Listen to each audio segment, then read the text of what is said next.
Hi friends, இன்னைக்கு ரொம்ப ஹெல்தியான ஒரு வெயிட் லாஸ் ரெசிபி தான் பார்க்க போகிறோம். ஹெல்தியான ப்ரோட்டீன்ஸ், ஃபைபர்ஸ், விட்டமின்ஸ், மினரல்ஸ் நிறைந்து இருக்கும். ரொம்ப ஹெல்தியாக, ரொம்ப டேஸ்டியாக, அரிசி இல்லாமல் வெறும் 2 பொருட்கள் வச்சு செய்ய போகிறோம்.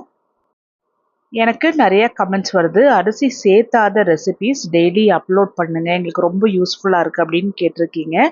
தினமும் நான் அரிசி சேர்த்தாம தான் நான் ரெசிபிஸ் உங்களுக்கு செஞ்சு காமிச்சிட்டு இருக்கேன். இன்னைக்கு பச்சை பட்டாணியும் உளுந்தும் வச்சு நல்லா சாஃப்டாக அரிசி இட்லியே தோத்து போகிற அளவுக்கு இட்லி செய்ய போகிறோம்.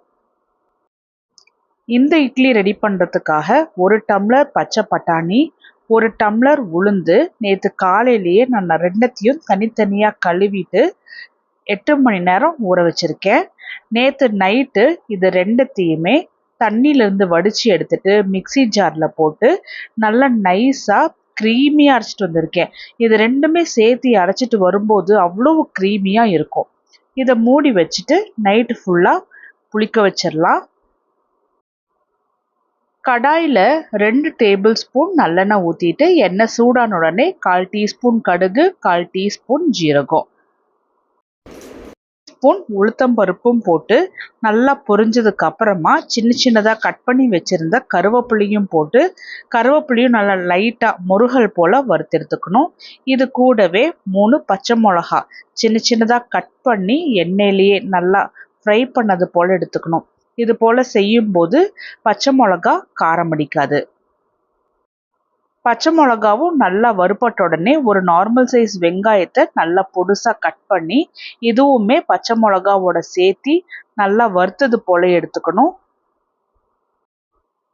வெங்காயம் வறுக்கும் போது கொஞ்சமாக உப்பு சேர்த்திட்டு நல்லா வறுத்துக்கிட்டோம் அப்படின்னா இது கூடவே பச்சை மிளகாவும் நல்லா வறுபட்டு வரும்போது இது இப்படியே இட்லியில் சேர்ந்து சாப்பிடும்போது நல்லா அருமையாக இருக்கும். நல்ல ஒரு வாசனையும் டேஸ்ட்டும் கொடுக்கும். இதில் 1/4 டீஸ்பூன் மஞ்சளும் போட்டு நல்லா ஒரு முறை கலந்துட்டுடலாம். கடைசியாக சின்னதாக கொத்தமல்லியும் சேர்த்தி விட்டு நல்லா வறுத்தது போல் எடுத்துக்கலாம். சேர்த்தி இருக்கிற இன்க்ரீடியன்ஸ் எல்லாமே நல்லா வறுபட்டுருச்சு. இதை உரமாக எடுத்து வச்சுருவோம். பச்சை பட்டாணியும் உளுந்தும் நல்லா பொங்கி வந்திருக்கு. இன்னைக்கு காலைல பாருங்க எந்த அளவுக்கு நல்லா பொங்கி வந்திருக்குன்னு. இது ரொம்ப இம்பார்ட்டண்ட்டான டிப் என்னன்னா, இது போல் பொங்கி வர மாவை நல்லா கலந்துட்டுக்கணும். உள்வாங்கி கலந்து விடும் போதே நான் தேவையான அளவுக்கு உப்பும் போட்டு மாவு கொஞ்சம் கெட்டியாக இருக்கிறதுனால தண்ணியும் சேர்த்தி நல்லா கலந்துட்டுக்க போகிறேன். நீங்கள் தண்ணி எந்த அளவுக்கு ஊற்றி கலந்துருக்கிறீங்களோ அதுக்கேற்ற மாதிரி அட்ஜஸ்ட் பண்ணி தண்ணி ஊற்றிக்கோங்க. மேலே புளிச்சிருந்த மாவு எல்லாமே நல்லா ஒன்று போல் கலந்துட்டாச்சு. இதில் தாளிச்ச இன்க்ரீடியன்ஸ் எல்லாமே சேர்த்தி நல்லா ஒரு முறை கலந்துட்டுக்கணும். இட்லி செய்யும்போது இது போல் இன்க்ரீடியன்ஸ்லாம் சேர்த்தி நல்லா கலந்துட்டு செஞ்சு பாருங்கள், நல்ல ஒரு டேஸ்ட் இருக்கும். மாவு எல்லாமே நல்லா கலந்துட்டாச்சு. இப்போ இட்லிக்கு சைட் டிஷ் ரெடி பண்ணிடலாம். பேன் கொஞ்சமாக சூடான உடனே 2 டேபிள் ஸ்பூன் நல்லெண்ணெய் ஊற்றிட்டு இதில் 1/4 டீஸ்பூன் ஜீரகம், 1/4 டீஸ்பூன் கடலைப்பருப்பு, 1/4 டீஸ்பூன் உளுத்தம் பருப்பு, காரம் தேவையான அளவுக்கு பச்சை மிளகா, நான் 2 பச்சை மிளகா சேர்த்திருக்கேன். இது நல்லா எண்ணெயில் வதக்கி விட்டுட்டு ஒரு பெரிய சைஸ் வெங்காயத்தை நான் நீட்டமாக கட் பண்ணி போட்டிருக்கேன். இதையுமே எண்ணெயில் நல்லா வதக்கி எடுத்துக்கணும். சட்னி போல் அரைக்கிறதுனால பொடுசாக நறுக்கணுங்கிற அவசியம் இல்லை. வெங்காயம் கொஞ்சமாக வதக்கின உடனே நான் கல்லுப்பும் சேர்த்து நல்லா வதக்கிட்டுக்க போகிறேன். அப்போ தான் வெங்காயம் நல்லா சீக்கிரமாக வதங்கி வரும். அப்பப்போ வெங்காயத்தை நல்லா கலந்துட்டுட்டு நல்லா வதக்கி எடுத்துக்கலாம். நல்லா லைட்டாக பிங்கிஷ் கலரில் வெங்காயம் நல்லா கலர் மாறி வந்திருக்கு. இதில் 3 நார்மல் சைஸ் தக்காளி நான் நீட்டமாக கட் பண்ணி போட்டிருக்கேன். இதையும் வெங்காயத்தோட சேர்த்து நல்லா கலந்துட்டுட்டு டிஸ்டர்ப் பண்ணாமல் விட்டுடலாம் மூடி வச்சுட்டு. அப்போ தான் தக்காளி நல்லா வெந்து வரும். தக்காளி நல்லா வேகும்போது தான் அந்த தோலெல்லாம் நல்லா சாஃப்ட்னஸ் வரும். மூடி வச்சா நல்லா சீக்கிரமாகவே வெந்து வரும். இப்போ பார்த்தோம்னா தக்காளி நல்லா வெந்து வந்திருக்கு. மேல் தோலெல்லாம் நல்லா சாஃப்டாக இருக்குது. தக்காளியும் நல்லா வதங்கின உடனே இது கூடவே கை நரைச்ச கருவேப்பிலை, கை நரைச்ச கொத்தமல்லி,